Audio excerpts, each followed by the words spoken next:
And so we begin with one of the comedies.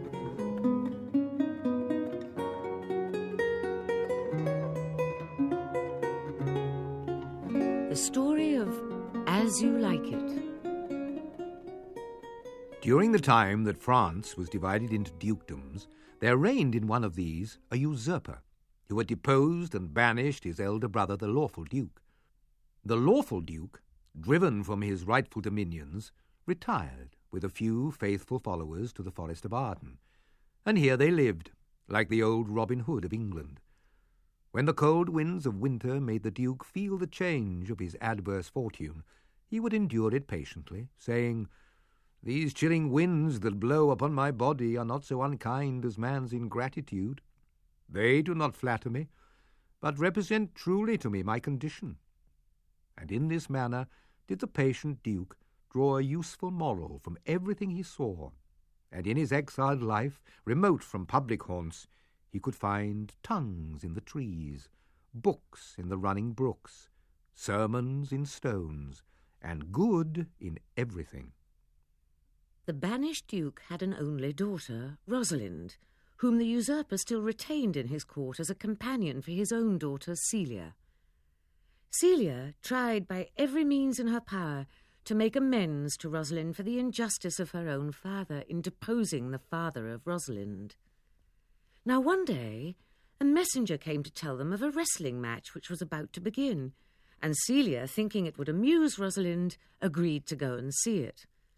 However, they found it was likely to prove a tragical sight, for a large and powerful wrestler was taking on a young man of extreme youth and inexperience in the art, and the beholders were all fearful he would be killed. When the Duke saw Celia and Rosalind, he said, "How now, daughter and niece, are you crept hither to see the wrestling? You will take little delight in it. There is such odds in the men. In pity to this young man, I would wish to persuade him from the match. Speak to him, ladies, and see if you can move him." This they did. Celia entreated the young stranger to desist from the attempt, and Rosalind spoke with such passionate feeling for the danger he was about to undergo, that instead of being persuaded to forego his purpose, all his thoughts were bent to distinguish himself by his courage in this lovely lady's eyes. He said, "I'm sorry to deny such fair and excellent ladies anything. But if I am killed, there is one dead that is willing to die. I shall do my friends no wrong, for I have none to lament me. The world no injury, for in it I have nothing." Rosalind was deeply moved by his words, finding in his friendless state something akin to her own. Indeed, she might almost be said at that moment to have fallen in love with him. The kindness shown this youth by the noble ladies gave him such courage and strength, he performed wonders, and completely conquered his antagonist. The Duke Frederick, impressed by the courage and skill of the stranger, desired to know his name and parentage. The stranger said that his name was Orlando, and that he was the youngest son of Sir Rowland de Boys. Now Sir Rowland had been dead some years, but when he was living, he was the dearest and most loyal friend of the banished Duke. On hearing the name of Sir Rowland de Boys, all Duke Frederick's liking for the brave young man turned to displeasure. But Rosalind was delighted, saying to Celia, "My father loved Sir Rowland de Boys, and if I had known this young man was his son, I should have added tears to my entreaties for his safety."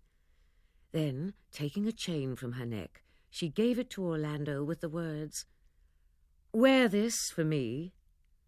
I am out of suits with fortune, or I would have given you a more valuable present." Now Duke Frederick, in his anger at being reminded of the banished Duke, ordered Rosalind to instantly leave the palace and follow her father into exile. Celia, in dismay, pleaded with her father to relent and let her stay, but he refused to change his mind, saying, "She is too subtle for thee. Her smoothness, her very silence, speak to the people, and they do pity her.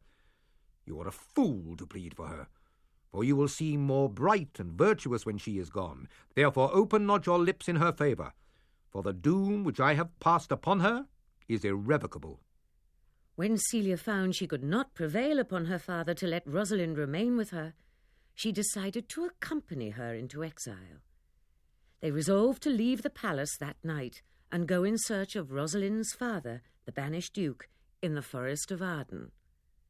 Celia considered it would be unsafe for two young ladies to travel in rich clothes, so it was decided that Rosalind, the tallest, should wear the dress of a country lad and take the name of Ganymede. Celia was habited like a country lass, and as Ganymede's sister, chose the name of Aliena. When at last they came to the forest of Arden, they were in great need of food and rest, so Ganymede accosted a countryman, speaking with manly boldness. "Shepherd, if love or gold can in this desert place procure us entertainment, I pray you bring us to where we may rest ourselves, for this young maid, my sister, is much fatigued with travelling and faints for want of food." The shepherd led them to a neat cottage, well supplied with provisions, and they agreed to stay in this abode until they could learn in which part of the forest the banished duke dwelt. Leaving Ganymede and Aliena happily settled, we returned to the young gallant Orlando. When his father, Sir Rowland de Boys, died, he had left the young Orlando in the care of his elder brother, Oliver. But Oliver cruelly neglected the young boy.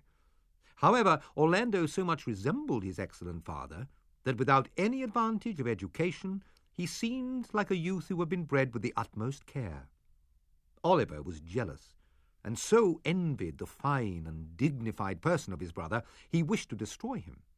And it was he who had set up the wrestling match in which he hoped his brother would be killed. Contrary to his wicked hopes, his brother proved victorious, and Oliver's envy and malice knew no bounds, and he swore he would burn the bedchamber where Orlando slept. He was overheard making these plans by an old and faithful servant named Adam. Now when Adam heard the peril his young master was in, he set out to warn him, for he loved Orlando because he resembled Sir Rowland. The faithful servant and his master then decided to set out for the forest of Arden, where they found themselves in the same state as Ganymede and Aliena had been, almost spent with hunger and fatigue. Orlando, desperate to find food for the servant who had saved his life, happened to arrive at that part of the forest where the banished duke was, and where he and his friends were about to eat their dinner. Orlando explained his plight, and the duke insisted that he fetch the old servant, and that they both join him at dinner. When the duke found out that Orlando was the son of his old friend Sir Rowland de Boys, he took Orlando and Adam under his protection, and they stayed with him in his court in the forest. Ganymede and Aliena, happily settled in their cottage, were strangely surprised to find the name of Rosalind carved on all the trees, and love sonnets fastened to them, all addressed to Rosalind. While they were wondering how this could be, they met Orlando, who still wore the chain that Rosalind had given him about his neck. Orlando little thought that the shepherd boy Ganymede was the fair Princess Rosalind who had so won his heart, but finding the youth so charming, entered into conversation with him. Ganymede then asked Orlando if he was a certain lover who haunts our forest and spoils our young trees with carving Rosalind upon their barks, all praising the same Rosalind. And Ganymede added, "If I could find this lover, I would give him good counsel that would soon cure him of this love." Orlando confessed that indeed he was the lover, and asked how the youth could possibly cure him. Ganymede proposed that he, Ganymede, should pretend to be Rosalind, and that Orlando should pay court as if he indeed were Rosalind. It would then be Ganymede's part to imitate the fantastic ways of whimsical ladies to their lovers, till Orlando became ashamed of his passion. And so it was. And although Orlando thought all this but sportive play, never suspecting that Ganymede was Rosalind, it gave him the opportunity to say all the fond things in his heart. And Ganymede enjoyed the secret jest in knowing these fine speeches were actually being addressed to the right person. But all good tales must have a resolution, and this is how it came about. One morning, as Orlando was going to visit Ganymede, he saw a man lying asleep on the ground, with a large green snake twisted about his neck. The snake, seeing Orlando, glided away. But then he discovered a lioness crouching nearby, waiting for the sleeping man to wake. As Orlando glanced at the man, he realized it was his brother Oliver, who had so cruelly used him, and he was almost tempted to leave him a prey to the lioness.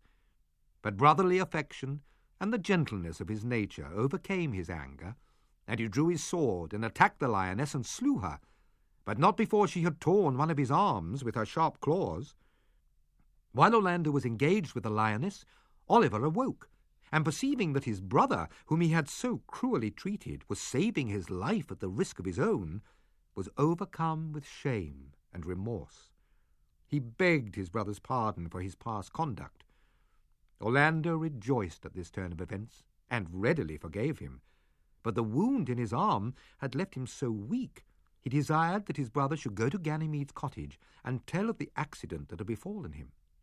Oliver went to the cottage, and told Aliena and Ganymede the whole tale of Orlando's bravery, of his own guilt for having cruelly used his brother, and of the happy reconciliation. Aliena, on hearing such an expression of sincere sorrow from Oliver, immediately fell in love with him. But Ganymede, on hearing the danger her beloved Orlando had been in, forgot her man's attire and immediately fell into a swoon. Oliver now resolved to marry Aliena, live the simple life of a shepherd, and settle his estate and house upon Orlando. Orlando was delighted with the news of his brother's love for Aliena, but added sadly how much he wished he could be married on the same day to his Rosalind. Ganymede now saw it was time to end the charade.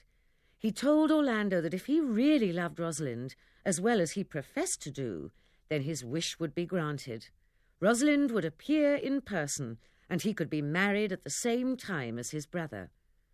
The fond lover Orlando, half believing and half doubting this, asked Ganymede if he spoke in sober meaning. To his amazement, Ganymede replied, "By my life I do. Therefore put on your best clothes and bid the Duke and his friends to your wedding on the morrow." So it was that on the following day, as if by magic, Rosalind and Celia came before the Duke wearing their own clothes. Rosalind begged a blessing of her father, and then told him all the story of their banishment. The Duke, overjoyed by these events, willingly gave consent to the marriages of Orlando and Oliver.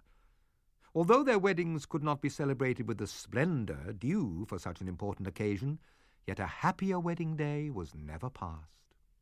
Meanwhile, the usurper Duke, enraged at the flight of his daughter Celia, put himself at the head of a large force, intending to march on the forest and put his brother and all his followers to the sword. But as he entered the forest, he was met by an old religious hermit who completely turned the usurper's heart from his wicked design. He became a true penitent and resolved to spend the rest of his days in a religious house. This joyful news, as unexpected as it was welcome, came opportunely to heighten the festivity and rejoicings of the princesses on their wedding day. The Duke had now an opportunity of rewarding those true friends who had stayed with him in his banishment, and these worthy followers were well pleased to return in peace and prosperity to the palace of their lawful Duke. Thus all ended happily.